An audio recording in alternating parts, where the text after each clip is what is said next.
So this is my review of NXT Great American Bash, and for me this was a 3.25 out of 5 show. I think every match kind of delivered for me, except maybe the Soul Ruka versus Easy Dame. I thought that Soul Hookah just felt a little bit off to me. She was not that, seamless and smooth in some of her moves, but overall the match was fine, I think.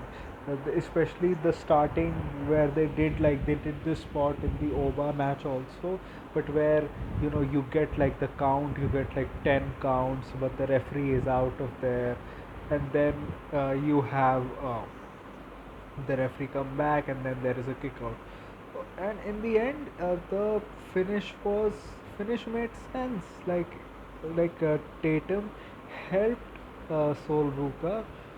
Tatum helped Izzy Dame, but then she got speared out of her boots by Zarya.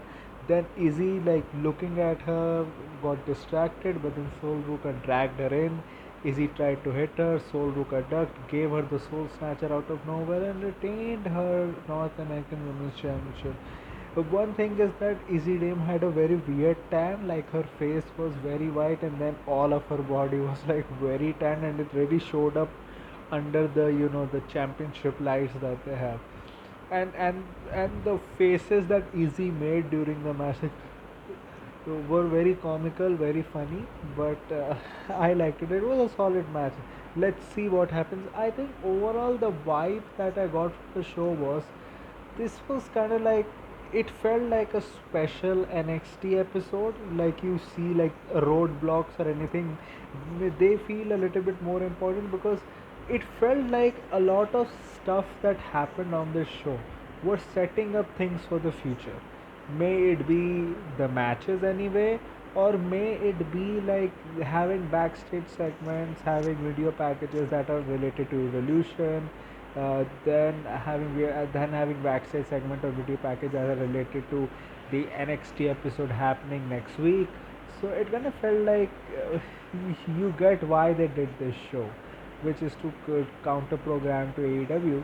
But overall, it was a very solid show. Apart from that, probably the match of the night, and for many a 5-star match, for me a 4-star match, which is Ethan Page versus Ricky Saints. Like they just went at it, like they didn't stop, and like from the start, like like Ricky hitting Ethan with the spear, like like poor Ethan like giving him a back body drop like on his tailbone on like the chair setup, then like Ethan giving him a suplex on the barricade as well. Like they were not holding back at all. Like you would see that, like they were not holding back. Like that kendo stick barrage, like them, him smacking him with the trash can with the whole like velocity that you can see. The ending was a little bit like I felt like the table spot in the end. It felt more comfy than the rest of the match, and also the Jasper Troy interference. I know it kind of makes sense that Jasper Troy is there brooding, doing the same emote like it's a 2K game, the sad emote, and then he like hits him a little bit, even though it didn't really matter in the wider perspective of the match. It just felt a bit weird, bit weird. But overall, it was fine. In the end, Ego's edge through both the tables, and he retains. So I think that report may be right. I think Ricky Saints is probably the one going to the main roster, because otherwise, Ricky Saints losing makes no like storyline sense. Like a baby face who got his throat crushed, who went through a freaking gauntlet. First was first was not able to get a match, then had to go through a gauntlet to get a match, and then he had to essentially, and then just to lose cleanly. I think this is because he's going to the main roster. I can see him being the reason that LA Knight loses. I think, and Seth can easily explain that I got someone to join me who has been who has been a friend of CM Punk for a long time, but he feels betrayed by him. You can do that stuff as well. And I think probably what Ethan is like, his reign is probably going to end with Javon Evans taking the title off him. I think that is the clear direction. Maybe it's happening in the future. Let's see. August 24, you are having Heat Wave, it which is pretty quick. Rarely like NXT PLEs like happen on like a 2 month like break, or maybe sometimes more also. This seems a little bit quick. Like today is like July 12th, 13, and then it's just like 1 month and 10 days you have another. You had Jasper versus Javon, which was a classic David versus Goliath. Like Javon, the clear, like smaller in stature, baby face, fighting up against the whole uh, like the way that they worked in the match was really good. Like in the end, I really didn't think that Javon will take the win, and it looks like they are putting Jasper through the ringer. They're like, okay, we put you up against Oba, we are putting you up against Javon, but you have to lose. We put you up against Inamura also, but you have to lose. Like they're testing him to see like can he handle those losses? Can he like emerge from him? Like they're testing him already, and it's fine in my opinion. And in the end, and Javon Evans kind of needed that win. Like he has been losing a lot lately, and I think he needed that win. And Jasper can, anyways, I think can bounce back also, because I don't think this is the end of Jasper versus Javon. I think this is gonna go longer. I think they're probably gonna have a full blown feud. Like you're gonna get 3 matches here. That's what's gonna happen. It was a fine match also. In the end, a roll up win. The TNA segment, I think it was better than what I expected. Like, though it kind of felt like Mike Santana's whole promo was based that, okay, I am gonna scream a lot, and Joe Henry was like, I'm gonna copy him. The crowd was not really into the entrances of the TNA guys, apart from like doing the waving in the Henry entrance, but they were into the promos. Strick like showed here how his presence and how his mic skills are so like top tier. Like he should be the guy. Like him doing the retort to uh, Mike Santana and Joe Henry about how I'm the sizzle and the what and the stink, and that uh, I will take TNA to greater heights. One Another notch that they added was that the Dark State attacked uh, uh, Joe Henry and Mike Santana, and we saw that in the Javon Evans, Oba, and Trick Williams feud also, that Dark State attacked, but then they were not there anymore. And I think what's probably gonna happen is Trick.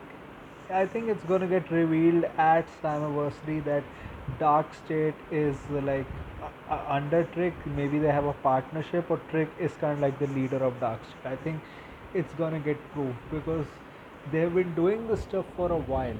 Like they set up a six-man tag, which shows how much they are behind Dark State. Like Dark State are facing Trick Williams, Joe Henry, and Mike Santana. And I think what's probably going to happen is Joe Henry and Mike Santana are going to leave because Trick Williams is an asshole, and in the end, Dark State is going to pin him. And at Slammiversary, probably Dark State, like Trick Williams will retain the title due to Dark State's help. I think that's what's probably going to happen. And I think that's fine. I don't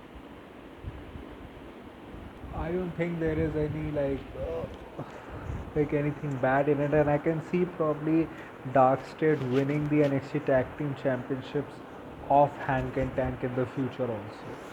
And apart from that, like you had a lot of stuff. Like they're clearly setting up Oba and Josh Briggs. Like I can see, like on the NXT episode, probably Briggs will turn heel on Inamura. Maybe there will be a farewell match where Briggs will beat Inamura, and then Briggs will challenge Oba Femi. Like HBK books like that. Like he books very simplistic things, and you can see it coming from a mile away.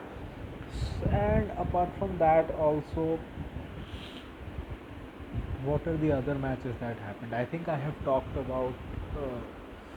And the Oba versus Inamura match, it was good. I kind of missed the start of it, but the stuff that I did watch, it was fine. I think the match had stuff that people really liked, and overall, I think they did what they were there to do. I think in the end, Josh Briggs tried to help him too many times, but then also, what happened was that in the end, Oba did get distracted, but then Oba regained his composure back again and defeated Inamura. And backstage, he was like, I will give you a rematch again because Briggs is, you do not deserve Briggs, but it doesn't look like that's gonna happen. Overall, I've been liking this Oba reign, even though because they have made use of the resources that they have to 100%. They don't have that many resources, but they have and they've created like new stars, like Miles Bone. Like he is a new star there, who will I think grow in the mid card division. Like look at Jasper Troy, he will probably be the NXT champion after Oba Femi. Like even Inamura, I think Oba Femi has elevated to him a level which Inamura has done through his tag work with Praise, was also through this match and this feud with Oba, that he will do great in Noah. I think he will get pushed there. And you had a main event which was Blake Monroe and Jordan Grace versus JC Jane and Fallon Henley of Fatal Impress. First of all, Jasmine Nix has the best job in the world. She doesn't really speak that much. The lines that she has are very simple. She doesn't really wrestle that much. When she wrestles, it's in a tag match and she doesn't really do much. And you can see that they hide her a lot. So that if Shawn Michaels ever does like a fatal influence breakup storyline, which they have kind of alluded on commentary, like Corey, like all the other, like Vic Joseph talking about how she's doing solo interviews now, it will hurt Jasmine X the most because I think fatal influence as a group has the potential to be kind of like the main group of the women's division, which they have not had for a while. Like currently it's the Judgment Day, but I think apart from that, you can introduce them whenever the mid card titles, one of the mid card titles and the tag titles are free. You can introduce them there, have them like instantly win the tag titles and one of the mid card titles. Probably put JC Jane back into the tag division, have Jasmine Nix as the have Fallon Henley as the single star, and then go forward with that. I think they will do well. They will do well on the main roster. But let's see what happens. Like crowd were really into Blake Monroe. Like when Jordan like picked both of them, I also got a little bit surprised. But even though like she has done this like 1,000 times, but they were really into Blake. Blake in the end hit um, JC Jane with a double arm DDT, and Blake Monroe shines on her debut. She has won. She has a great song in the entrance.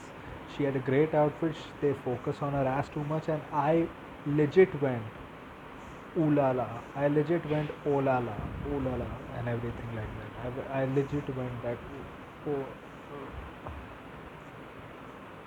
oh, oh. I legit went so like this was great for her.